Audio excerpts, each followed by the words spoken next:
Hi, this is Donald Round of Cars and Highlights. I'm here at Burbank, California at Autobooks-Areobooks here, and we had a special event here today. There's a book signing along with a DVD signing. I'm here with my co-host. I'm Felicia. And we're here with Peter Starr. Peter Starr. So we understand that Ticket to the Limit is a film that was done, and what year was it done? Well, we started shooting it in 1976, finished it in 79. It was released in the cinema in 1980. And this is now the 30th anniversary, and the first time the film has ever been seen on DVD is right now. This is the 30th anniversary celebration copy. And I understand there's a lot of special features that's in the DVD. Well, apart from the movie itself, which is a feature-length film, we actually also have a documentary about the making of the film. Well, I went back and re-interviewed everybody that's in the film that's still alive. There's a couple of guys that aren't alive anymore. And sort of asked them what life was like for them 30 years ago when we were actually making the film. What contributions they made, what they thought at the time, how much they enjoyed their life then compared to today, that kind of thing. And also inside of the documentary is a 32-page booklet, which has sort of like souvenirs of what we did with the film, when it was released, the reviews, where the cinemas were, the little side stories in a booklet. Okay, now it's mainly about motorcycles. Did you have a passion for riding when you were younger as well? Well, I was a professional racer when I was younger, and worked for the Triumph Motorcycle Factory in England back in the early 60s. And so I've basically been riding for pretty much 50 years at this point. So when I started to make films about motorcycling in 1973, I'd had a pretty good background in the sport prior to that.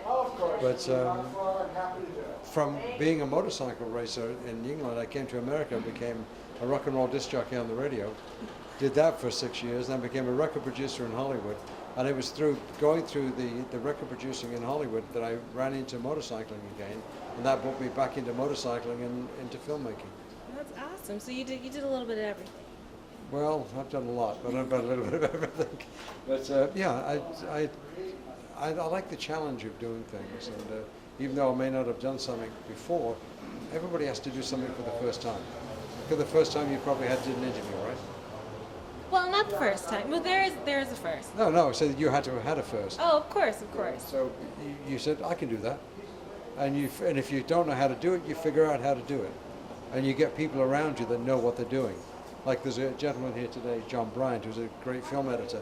And quite honestly, my films probably wouldn't look as good as they do without John's input. And the cinematographers, it's a team effort, really. I happen to have been the front man, but basically without a lot of these guys, it wouldn't be as good as they were. So this movie, it has highlights from several races throughout the years. Is it one race in particular? No, it's several experiences, actually. The whole title, Take It to the Limit, what I wanted to put across was what it's like to take it to the limit on a motorcycle. And it's back when we did this in the late 70s, everything was on film. There was no videotape. There was no little tiny itty-bitty cameras that they use today.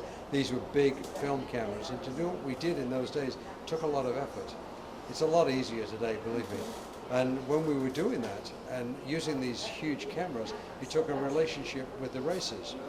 And the reason I believe that I got the relationship with the racers was because I'd been there. I'd done it. I spoke the language. I may not have been as good as they were, and probably wasn't as good as they were, but I could communicate because I'd actually raced and been there with them. Experienced firsthand. Right, exactly. Okay. Do you work on cars as well? Do you have a passion for?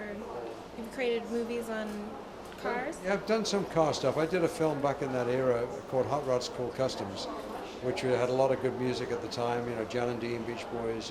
It was a street rods movie, and featured a car called the Dusari, which is a '32 Ford Roadster with a V12 Ferrari in it, and it was quite the car.